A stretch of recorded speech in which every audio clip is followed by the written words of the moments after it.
Initializing now.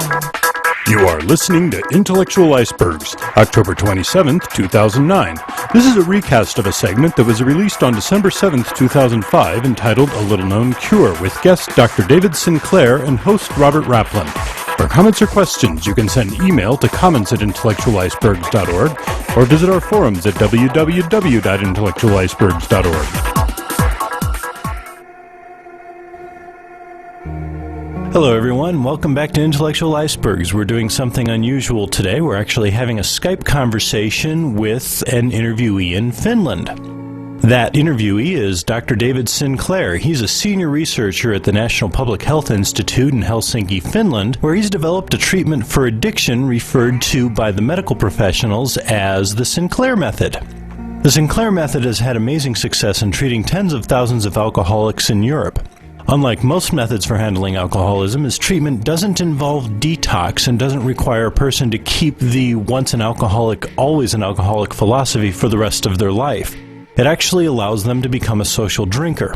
Hello, David. Hi. Before we get into the details of this treatment, can you describe the physical mechanism of addiction? This is a case where the answer has changed tremendously in the 40 years I've been in the field.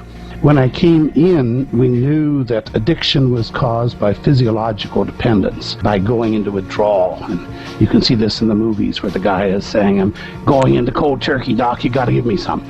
And you still see it in the language today. We call alcoholics alcohol-dependent individuals because it was thought that the physical dependence was what caused it. In fact, the main treatment that was used then, and even today, is to just put somebody in a hospital for 3 weeks or so and get rid of the physiological dependence. But it doesn't cure the addiction. One of the first things that we found was that actually makes it worse. Nowadays, the answer that almost everyone agrees to is that addictions are learned. The substances that we've become addicted to, like heroin or alcohol, use shortcuts that have developed an evolution to the process of learning. Let me take the case of alcohol. Originally, ours was an alcohol research center only. Each time that you drink alcohol, it causes endorphins to be released. Endorphins are the body's own chemicals that are shaped like heroin and other opiates. They float around the neurons like sort of local hormones. And whatever pathways, whatever neurons had just been used, get a little bit stronger. The synapses, the connections between the neurons, are easier to use in the future. So what behaviors did you make just before drinking the alcohol? Well, going to the pub perhaps, lifting up the glass, ordering it. All of these things become a little bit stronger. And then you drink again, more endorphins are released, and it becomes still stronger. Now, there's a genetic component here. That's one of the reasons I came to Finland. The laboratory here was famous for developing, by special breeding, a line of rats that became addicted to alcohol easily. And it was shown that genetics, these particular rats, had a very active endorphin system. They got addicted easily to alcohol. Each time you drink, the pathways get bathed in endorphins and get a little bit stronger. With the right type of genetics and the right experience, learning day after day, the pathways eventually become so strong that you cannot control them. That's when society calls the person an alcoholic. Mm-hmm. So how does your treatment work to prevent this, or roll it back even? Well, there are two mechanisms in the nervous system for changing its own wiring. Learning, that we just described, is one of them for making pathways get stronger. But we now know that there's as much going on in weakening of connections, sort of like a sculptor taking away things, as there is in strengthening. The mechanism by which the brain does this is called extinction. The listeners may be familiar with Pavlov's dog, where Pavlov rang a bell and gave food, and the dogs learned to salivate whenever the bell was rung. And that was the learning part. Then he rang the bell, but didn't give the reinforcement, no food. Gradually, over days, the behavior was extinguished. It was taken away. It was made weaker until the dogs no longer salivate. The trick in the treatment is to make the response of drinking, going to the pub, all these things, but not get the reinforcement. And that's where we use a medicine. We use a substance, naltrexone, or one that's being developed in Finland, nalmefene, that block the opiate receptors. And let me describe it this way. When the endorphins are released, They fit into special receptors, sort of like a key going into a lock, and they open it up, and that causes the reinforcement. If you take naltrexone before drinking, then it sits inside of the receptor, sort of like putting the wrong key inside of a lock. And then endorphins just bounce off. In fact, heroin would bounce off. You wouldn't feel anything from taking heroin. So you've made the response of drinking, but you don't get the reinforcement because it's blocked by the naltrexone. What we first found in rat was that the drinking doesn't go down immediately, but the next day the alcohol drinking is a little bit lower, by the second day it's still lower, and by the fifth day the rats aren't interested at all. And then we tried it out in human beings and got the same type of results there. The very gradually, takes longer in humans, over 3 months or longer, the drinking goes down, the craving goes down, until, as you mentioned, eventually the people are back down to being social drinkers. But people actually have to drink in order for this effect to happen. Yes, you don't use any detoxification. You start it while the people are still drinking.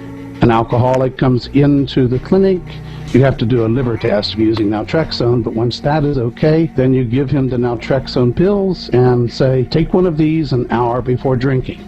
You don't have to tell them not to drink, but instead they take the pill and go out and drink normally. You warn them not to drink too much, and in a couple of weeks they start finding that they're less and less interested.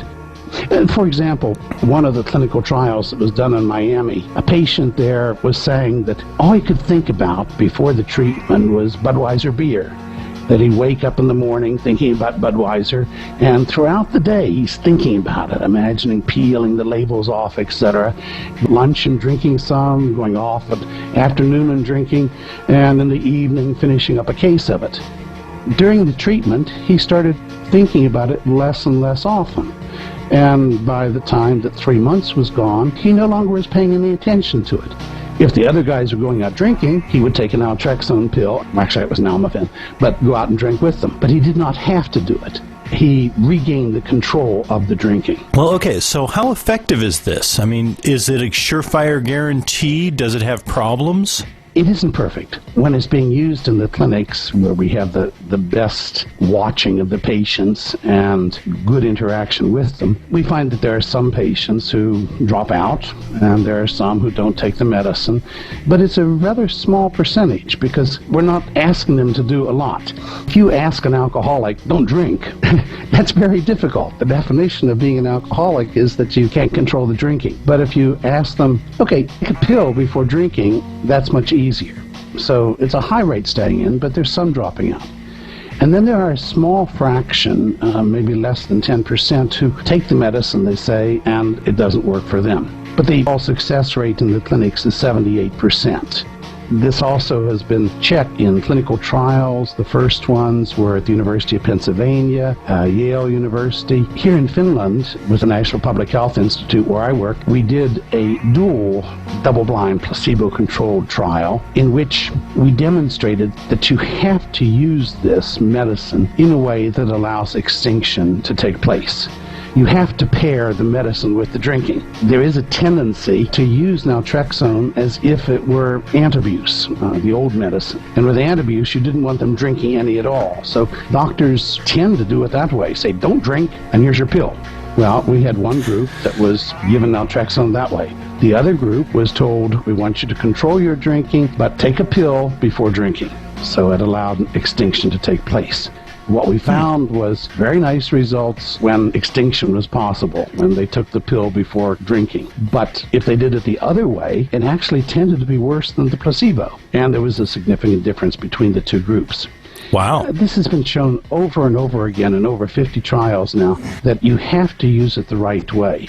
One of the jobs I'm trying to do in Finland and also in America is to get this message across to people. So